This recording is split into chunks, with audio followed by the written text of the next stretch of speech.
Halo semuanya, Assalamualaikum warahmatullahi wabarakatuh. Kembali lagi bersama saya Sukri di seri kuliah pemrosesan keramik.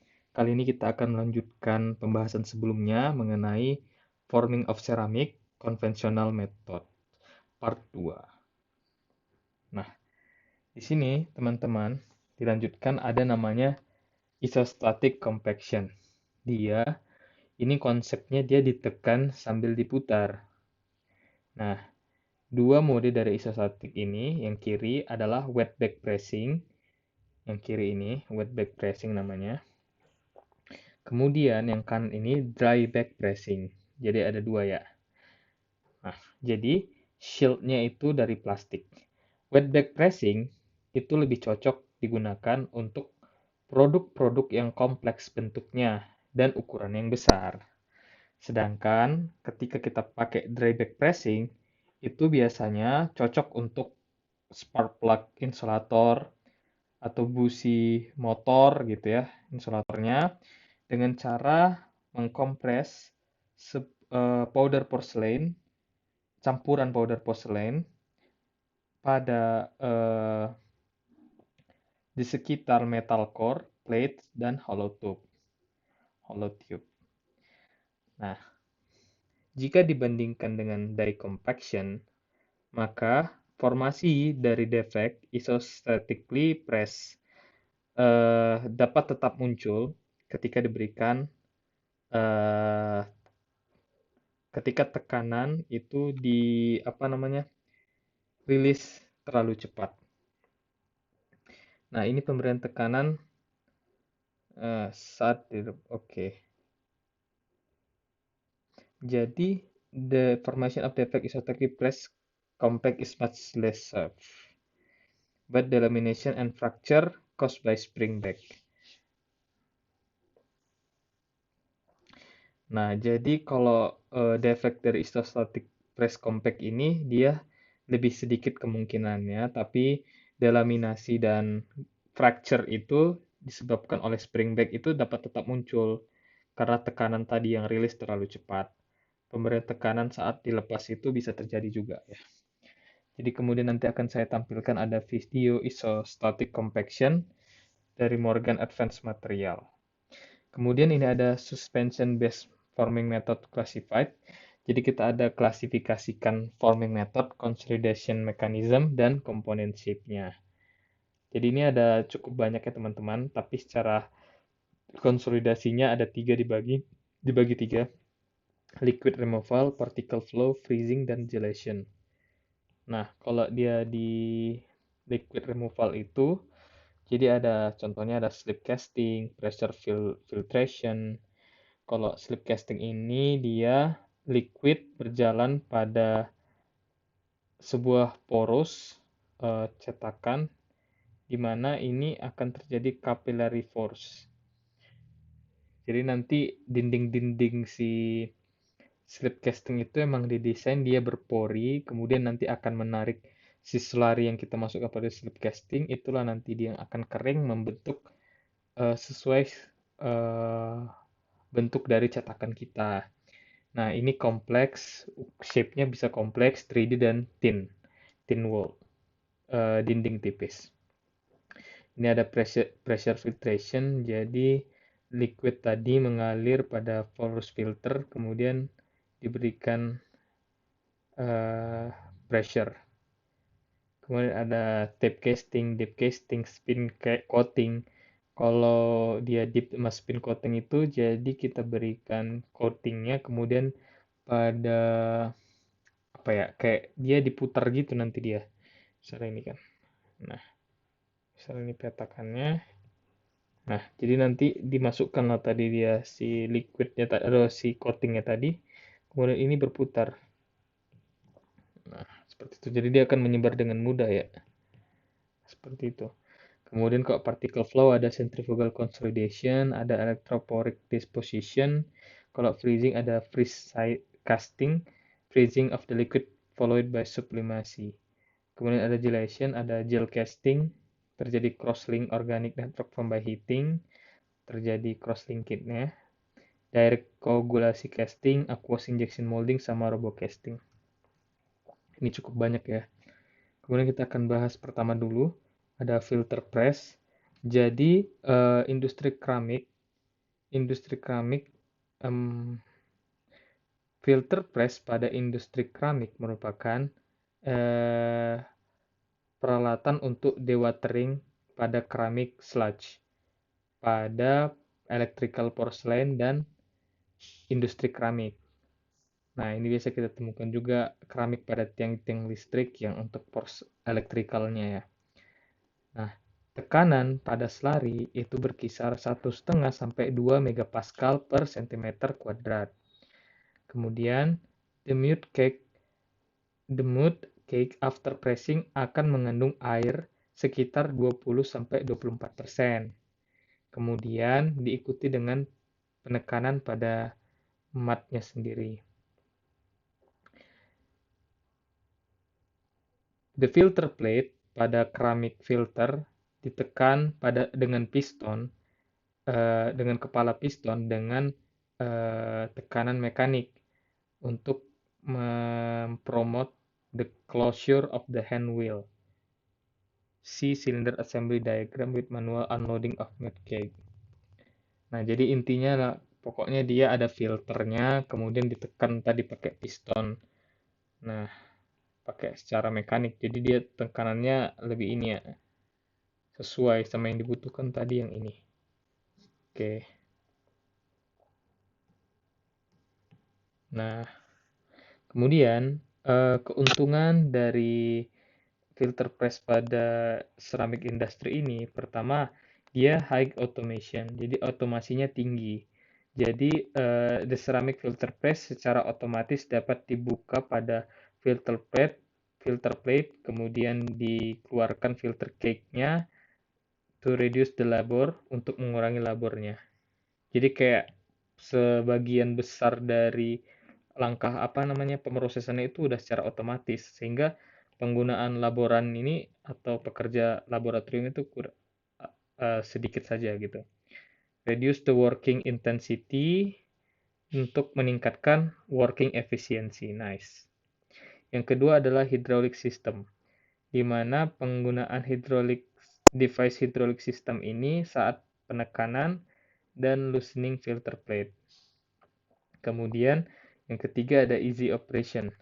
Jadi the ceramic filter system ini merupakan operasi yang sederhana, aman, dan biasanya labor saving. Kemudian realize the required action through the operation button on the control panel of the electrical appliance. Jadi kayak prosesnya simple, jadi kita tinggal tekan-tekan tombol operasinya aja gitu.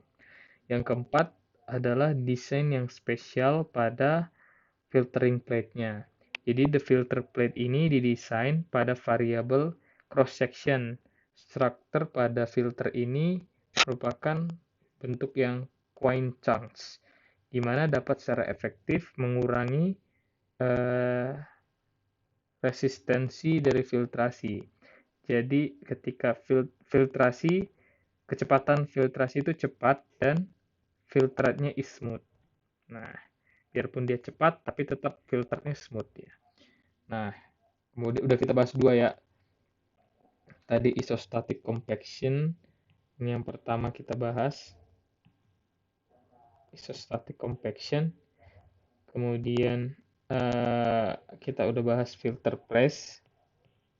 Kemudian kita lanjutkan ke slip casting ya. Nah, slip casting ini biasanya bisa untuk AL, MG, ZN, dan lain-lain. Jadi skematik pada slip casting system, yang pertama ada initial system dan after formation of thin case. Jadi ini ada mold teman-teman, ini mold namanya. Di mold itu punya kayak sistem dia secara kapilari menarik si slurry ini ke dalam-dalam sini. Nah, nanti hasilnya itu jadi gypsum. Jadi dia pakai gypsum ya, biasa kita pakai gitu ya. Nah, jadi case-nya itu akan bagiannya ini akan sebagian masuk ke sini filternya, kan ada kandungan air juga kan, sehingga bagian di sini kering gitu. Nah, bagian ini kering, inilah yang nanti menjadi si apanya, si produknya gitu, jadi green body-nya. Kemudian nanti ini dikeluarkan lagi, dituangkan. Nah, tapi yang ini udah nempel gitu, kira-kira seperti itu. Nah, jadi contoh dari komposisi slip casting, misalnya pada whiteware, wetware, wetware sama alumina. Kalau wetware itu materialnya bisa pakai clay silica feldspar, itu konsentrasi 40-50%, kemudian ada air itu 50%, kita ada pakai dispersannya bisa sodium silicate, poliakril atau poliakrilat atau lignosulfat, kemudian pakai flokulan aja jika dibutuhkan, itu kita pakai kalsium karbonat. Kemudian kalau alumina ya pakai alumina 40-50, airnya pasti karena kita bikin selari banyak. Kemudian dispersannya pakai amonium poliakrilat, kemudian bindernya pakai amonium alginat atau metil selulose, pakai polimer ya. Oke, ini tadi yang ketiga slip casting. Jadi efek dari parameter selari. Jadi parameternya itu berupa ukuran, distribusi ukuran, dan bentuk dari partikel dapat mempengaruhi compressibility, di mana dilanjutkan packing density dari case-nya itu seperti apa, itu dipengaruhi oleh tadi faktor-faktor tadi 1, 2, 3, 4. Jadi schematic diagram ditunjukkan di mana efek pada effects of particle merupakan efek dari partikel size-nya, bentuknya, sama degree flocculasi pada porositas cast yang dihasilkan pada saat slip casting. Nah, ini pokoknya ini. Ketika flow-nya tinggi, maka porosity-nya juga tinggi, discrete juga, kayak gitu ya. Ini irregular partikel biasa kita dapat di segini ya, porosity-nya. Untuk partikel yang kasar, lebih dari 10 mikrometer, efek koloidal secara signifikan dapat terlihat dan derajat dari partikel terdispersi tidak memiliki efek pada packing density. Jadi istilahnya kayak mana dia terdispersi ya nggak ngefek dia pada packing density-nya. Kemudian large pair of the same size lead to case with a packing density 0,6 sampai 0,65, di mana dekat dengan dense random packing. Dia yang dense tapi dia random packing, di mana irregular particle menuju case dengan lower packing density. Pada particle size yang rendah di bawah 10 mikrometer, colloidal effect control of the packing density. Ini yang menyebabkan. Nah, si colloidal effect ini ngontrol packing density-nya untuk yang dia yang partikelnya di bawah 10 mikrometer. Tadi kan kalau ini partikelnya coarse ya, apa kasar. Nah, ini tadi yang slip casting, kemudian kita lanjutkan ke pressure casting. Yang keempat. Ada pressure casting.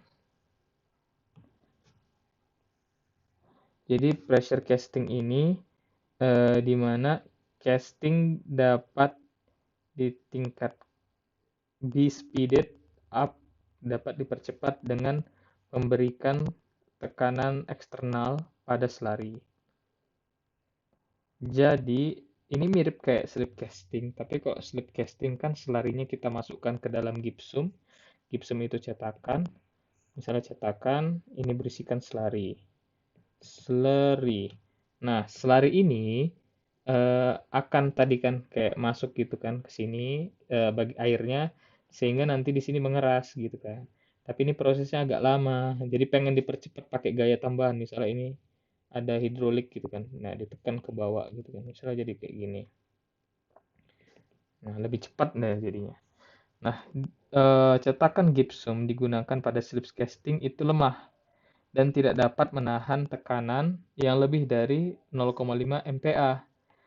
Jadi, plastik ataupun metal, cetakan metal biasanya digunakan untuk pressure casting. Jadi kita nggak bisa lagi pakai gypsum. Dan partikel pada slurry consolidate layer the case on the filter as the liquid is forced through the system. Jadi kayak slurry-nya itu terkonsolidasi pada layer gitu ya, atau case-nya tadi. Itu nanti yang di sini lah ya.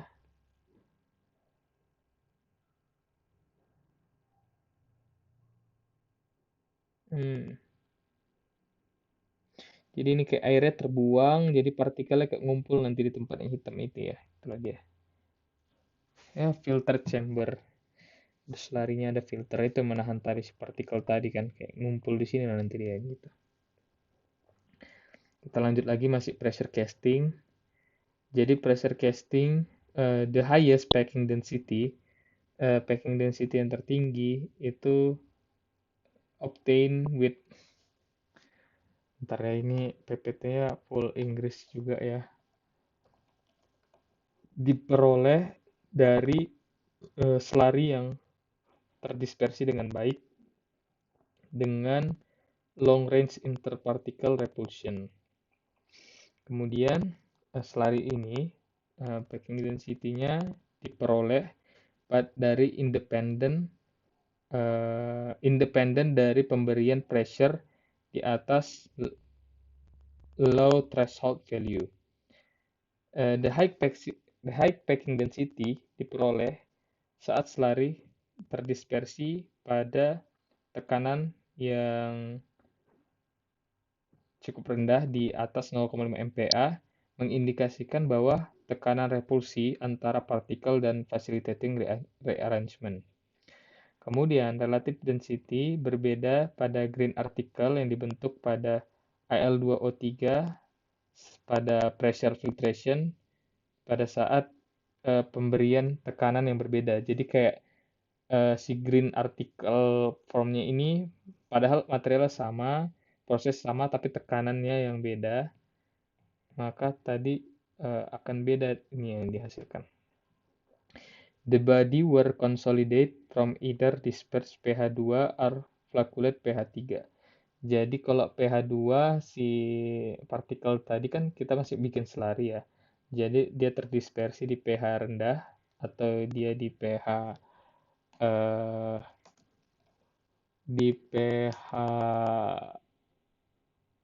asam ya berarti ya kan.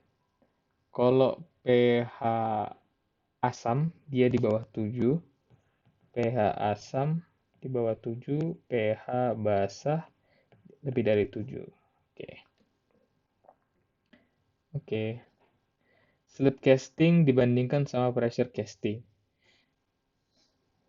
Jadi membandingkan slip casting, tekanan casting itu memberikan, jadi si pressure casting ini menawarkan keuntungan adalah waktu konsolidasi yang relatif cepat dan penggunaan amount of floor space required to set up molds. Jadi kita butuh sedikit amount of floor space required to set up mold. Jadi kayak setup moldnya itu lebih sedikit lah ya, apanya floor space-nya. Kemudian the S form article typically has a higher strength. The form artikelnya biasanya memiliki strength yang lebih kuat dibandingkan wet case, di mana membuang from the mold in slip casting. Drawbacks are the higher cost of the pressure casting. Drawbacks merupakan cost tertinggi dari pressure casting mold dan capacity yang rendah untuk complex shape. Jadi kalau untuk si pressure itu complex shape agak susah ya. Nah, slip casting akan remain an important forming method for ceramic. Tapi pada tren kedepannya penggunaan si pressure casting secara partikular khususnya untuk advanced ceramic ya. Jadi kayak penggunaan si pressure casting itu bisa kita manfaatkan di advanced ceramic. Nah, thickness dari si thickness casting dan waktu pada slip casting B dan F pressure casting under the pressure shown. Nah, inilah kira-kira ya. Nah, di thickness-nya ini waktunya. Oke, kita lanjut dulu. Kemudian tadi kita kan keempat ada pressure casting. Ini yang kelima ada tape casting. Ini banyak banget metodenya. Tape casting. Jadi tape casting ini secara luas digunakan untuk membentuk si lapisan tipis. Biasanya range-nya 0,10 mikro sampai 1 mili. Jadi aplikasi pada substrat dan multilayer komponen multilayer pada packaging electronic industry. Pada tape casting biasanya merefer doctor blade process. Nah, jadi apa ini maksud doctor blade process itu? Jadi kayak nanti ada kan jarumnya gitu kayak apa namanya, bukan jarum, apa namanya, kayak pisau dokter gitu, tipis dia. Nah, jadi deslari disebarkan pada permukaan yang di cover dengan removable sheet of paper or plastic using a carefully controlled blade. Jadi skematiknya seperti ini ya. Jadi tadi si apa namanya, selarinya kan tadi kayak di lebar sini. Kemudian kita pengen ketebalan berapa, kita kasih si dokter blade tadi untuk menahannya gitu kan. Biar selarinya itu sesuai dengan ukurannya kita. Kemudian ya berjalan terus ini kan. Nah, ini kita drying zone nanti.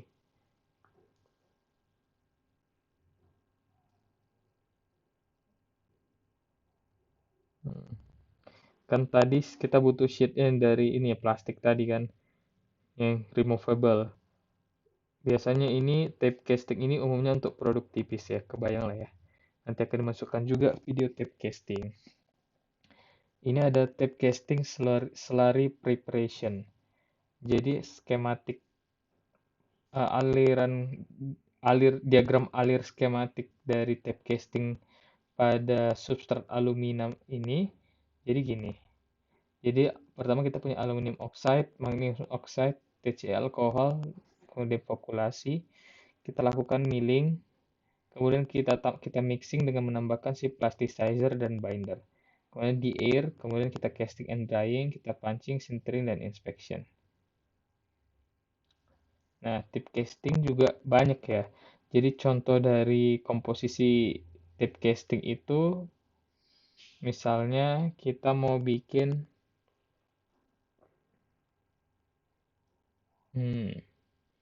non-aqueous, formulasi non-aqueous untuk penggunaan oxidizing atmosphere. Formula non-aqueous untuk penggunaan non-oxidizing atmosphere. Tadi oxidizing, ini non-oxidizing. Kemudian aqueous formulation. Jadi di sini ada powder, solvent, binder, plasticizer, dispersan, sama other additive. Ya, dapat dilihat di sini gabungannya apa saja. Tadi yang tape casting itu kan udah kita bahas tadi skematiknya itu kayak ada dokter blade-nya itu. Pengeringan terjadi oleh evaporasi atau penguapan dari solvent pada permukaan sehingga tape adhere to the carrier surface. Jadi shrinkage during the drying muncul pada ketebalan dari tape-nya. Ya biarpun tipis tapi tetap ada shrinkage-nya. Biasanya typically secara khas tape yang kering ini memiliki ketebalan yang sama dengan rata-rata dari 2/3 the height of the ductor blade and consists the approximately 50% volume ceramic particle, 30% organic additive, dan 20% porosity. Udah dikasih tahu nih ini apa aja deh. 50% ceramic particle, 30% organic additive, dan 20% porosity. Oke ya, kan udah kita bahas ya tadi tape casting, kita bikin produk yang tipis. Kemudian ada, tadi berapa sih? 5 ya? Sekarang ke-6. Yang ke-6, dip and spin coating. Dip and spin coating. Jadi kita akan berbicara pada dip coating, jadi substrat itu akan di-coat pada is lowered into a suspension and withdrawn at suitable speed. Whereas in spin coating, the suspension is dropped onto the substrate which is spinning at the high speed. Ya, jadi kayak gini. Pertama dia dicelupkan. Dia itu deep coating ya. Oke. Mm-mm. Jadi dimasukkan, kan nanti pasti ada yang menempel kan di permukaan ini kan. Yang permukaan menempel tadi ketika ditarik dia berevaporasi, kemudian mengering udah. The is process ability to coat large areas. Deep coating is more widely used than spin coating. Deep coating does not require any. Jadi deep coating tidak membutuhkan aparatus khusus, dan internal external surface weight by the suspension can be coat. Spin coating leads to coating onto one side object only. Kan tadi kalau si spin coatingnya tadi kita punya ini kan. Nah, mau kita putar dia. Jadi punya cuman di bagian atas ini aja. Tapi kalau si deep coating mah kita celupin, angkat, udah lebih gampang juga kan. Kemudian ada yang ketujuh, electrophoretic deposition atau EPD. Jadi ini skematiknya pakai electrophoretic deposition dapat ditunjukkan pada proses ini. Jadi intinya kita menambahkan direct current elektrik menyebab jadi arus DC atau arus searah direct current. Jadi medan listriknya itu menyebabkan partikel yang bermuatan pada suspensi koloid dapat bergerak menuju depositnya, atau apa yang terbalik ya, muatannya pada elektrod. Jadi kalau elektrodnya negatif, yang mendekati ya si positif. Kalau yang positif nanti yang negatif gitu. Tapi kan kalau kita nggak punya si partikel yang positif, misalnya partikelnya positif semua ya berarti ke katoda semua gitu. Nah, EPD involve atau merupakan gabungan dari kombinasi electrophoresis dan particle deposition pada elektrod. EPD yang berhasil untuk membentuk deposit dengan homogeneous particle packing dan high packing density membutuhkan a stable, well dispersed suspensi. Jadi kita membutuhkan suspensi yang stabil biar nanti hasil dari si foamnya ini yang menempel di katoda ini bagus gitu. Kemudian aglomerasi partikel pada suspensi yang tidak stabil akan menyebabkan low density deposit di mana terjadi inhomogeneous microstructure-nya. Ini dia tadi EPD-nya, mechanism deposition-nya. Jadi skematik di ilustrasi skematiknya dapat tampilkan sebelah kanan ini. Jadi ada yang A itu Lyosphere distortion, yang B itu local Lyosphere thinning, dan koagulasi yang C-nya. Kita lihat si Lyosphere distortion. Oke, kelihatannya yang A. Kemudian yang B local Lyosphere thinning. Oke. Kemudian ada koagulasi, gabung dia ya. Nah, ini ada distorsi, terjadi distorsi. Nah, itu yang ketujuh. Ini yang kedelapan, ada freeze drying, teman-teman. Jadi freeze drying itu konsepnya pembentukan seramik dengan freeze drying itu kita mengandung kayak freezing pada stable slurry pada cetakan, kemudian si akan dibuang dengan frozen object dari mold dan dengan cara sublimasi dari frozen liquid. Nah, di green article itu dipanaskan hingga burn out processing additive and sinter to densify the ceramic base. Nanti udah kita dapatkan green article, kita akan lakukan sintering untuk menghilangkan aditifnya. Kemudian terjadi densify atau si partikelnya dense ya. In addition, tambahan pada absence of the capillary stress during the drying, freeze casting membutuhkan penggunaan terbatas pada prosesnya yang aditif. Nah, penggunaan pada temperatur rendah pada freeze drying, langkah freeze drying itu kira-kira di -20 derajat Celcius di mana air masih liquid adalah kerugian. Bagaimanapun ini dapat di alleviated,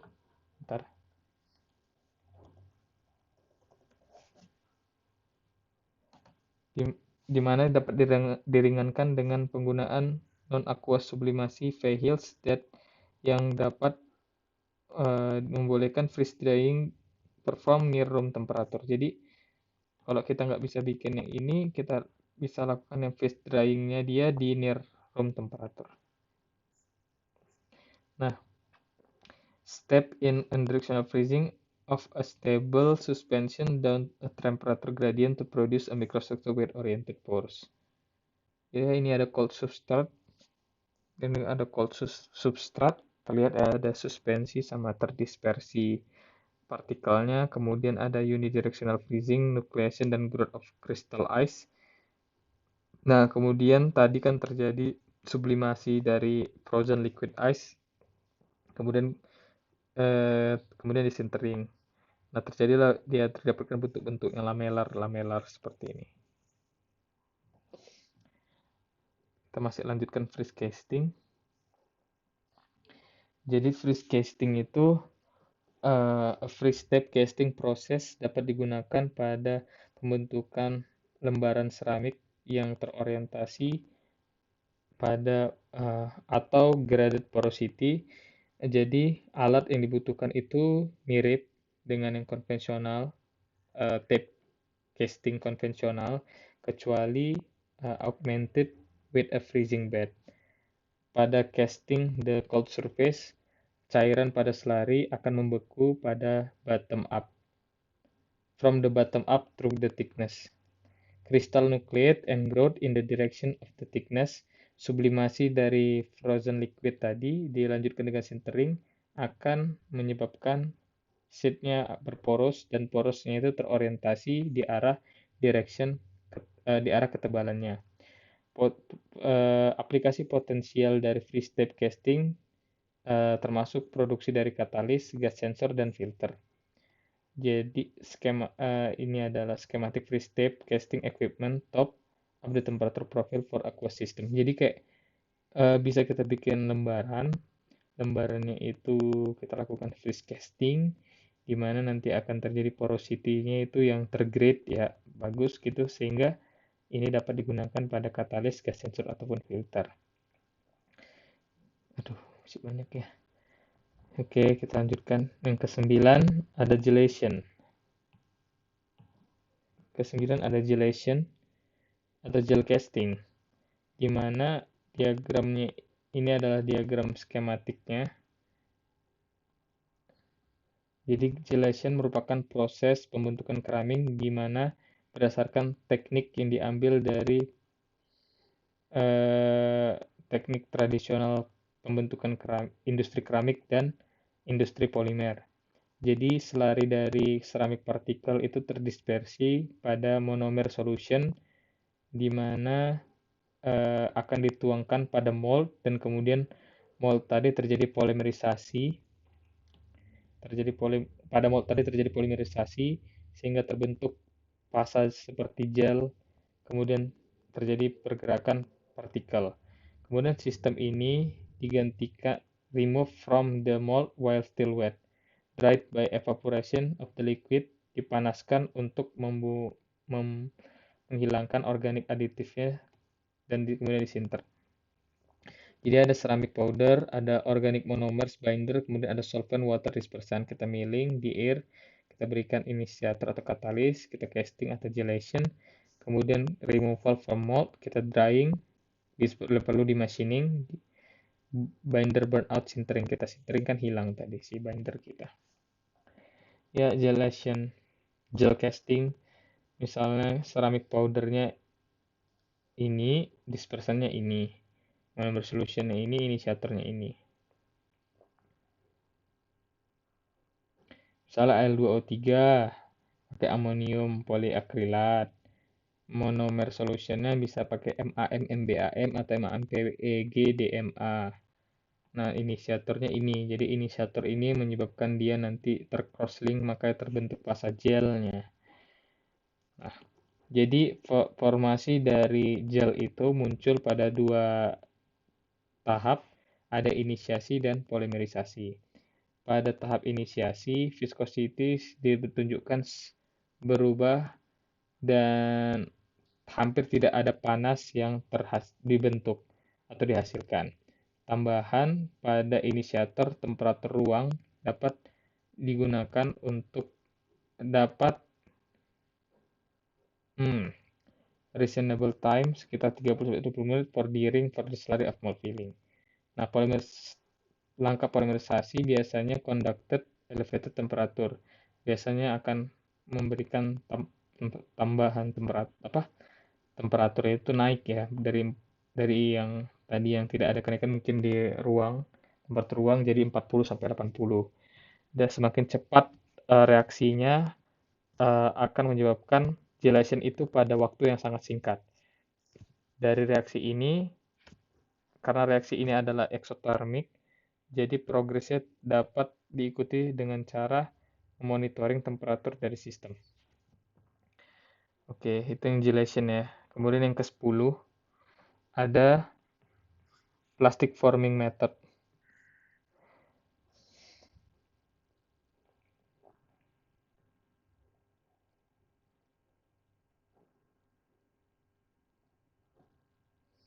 Oke, sabar guys, sedikit lagi guys. Jadi ini ada plastic forming method. Jadi deformasi plastik dari moldable powder additive mixture employed in several ceramic forming method. Jadi contohnya ada ekstrusi, biasanya digunakan secara luas pada sektor ceramik tradisional di mana bentuknya moist clay water mixture into green article with regular cross section such as solid and hollow cylinder, tiles and brick. Jadi bentuk extrusion itu mah nggak ribet-ribet ya, jadi boleh simple doang dan seragam. Metodenya biasa digunakan juga untuk advanced ceramic untuk beberapa aplikasi seperti support dari katalis, capacitor tube, dan electrical insulator. Kemudian yang ini ada injection molding. Tadi ada extrusion, ada injection molding. Nah, injection molding ini digunakan untuk bentuk seramik polimer, gabungan seramik polimer untuk menjadi grain artikelnya. Di mana ini biasanya bisa dilakukan pada bentuk yang kompleks. Ekstrusi dan injection molding ceramik biasanya memiliki benefit yang dapat dipertimbangkan dari prinsip dan teknologi yang dikembangkan pada plastik industri. Extruder dan mold machine-nya use the plastic industry are employed, but some modification of the machine such as hardening of the contact surface is often required for ceramic system. Jadi sistemnya ini mirip kayak polimer.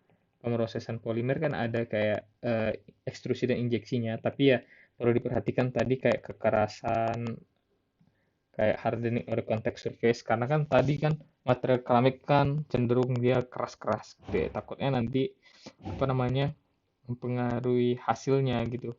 Kayak misalnya terkikis dia jadi menyebabkan ada pengotor jadi inhomogen dia.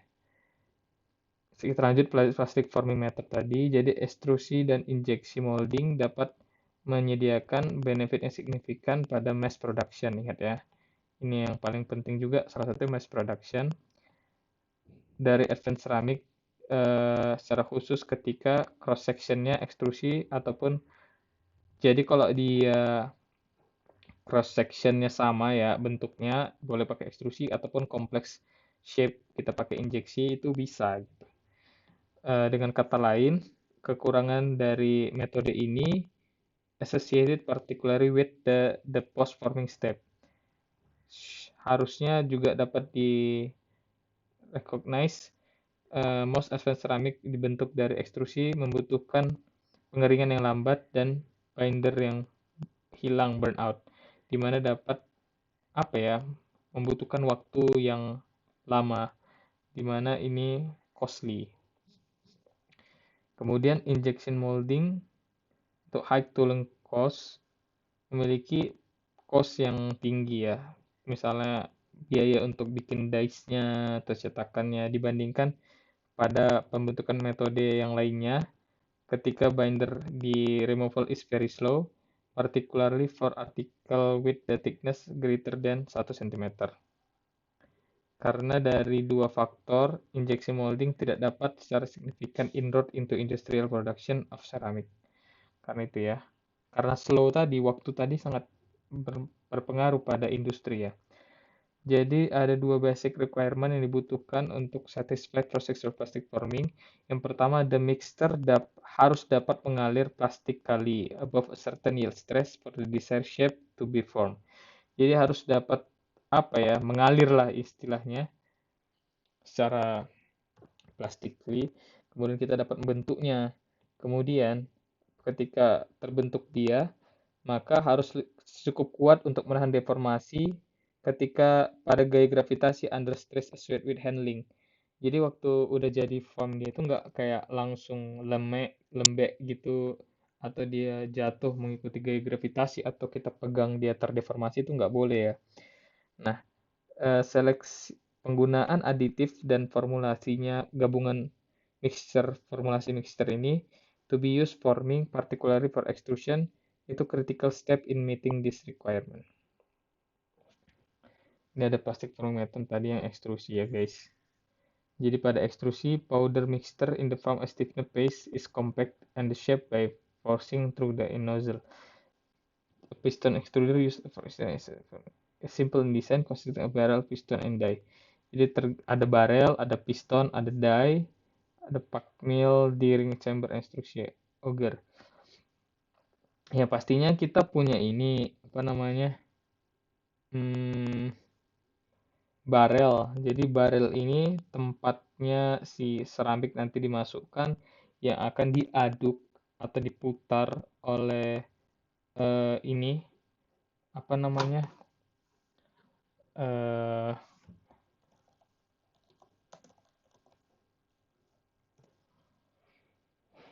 sebentar ya, kok lupa ya namanya apa. Nah, ini ada screw, tapi nggak tahu ya ini screw-nya mirip sama polimer atau enggak.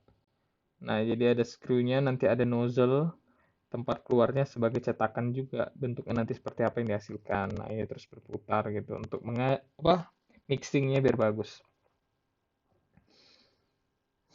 Ini dia plastic forming yang ekstrusi. Jadi pendekatan utama untuk manipulate karakteristik the powder, water, and system commonly clays. Aiding a binder solution, the powder commonly used as ceramic. Clay particle dikembangkan pada plastik contour ini.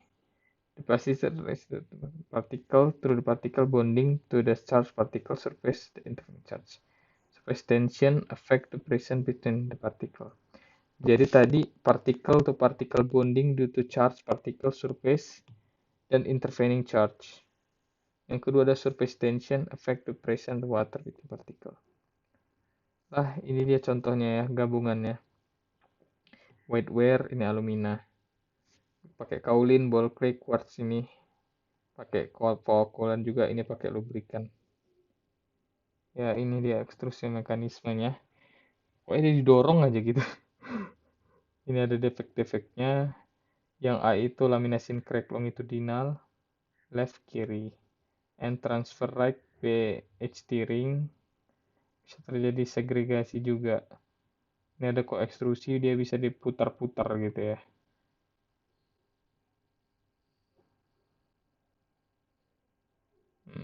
Dengan dua rod dia diputar gitu. Ini ada jiggering and joining proses di mana dibentuknya seperti ini ya. Ini jigger. Nah, bentuknya seperti ini, joining ke bawah gini. Ini ada injection molding, mirip sama kayak plastik kali dia.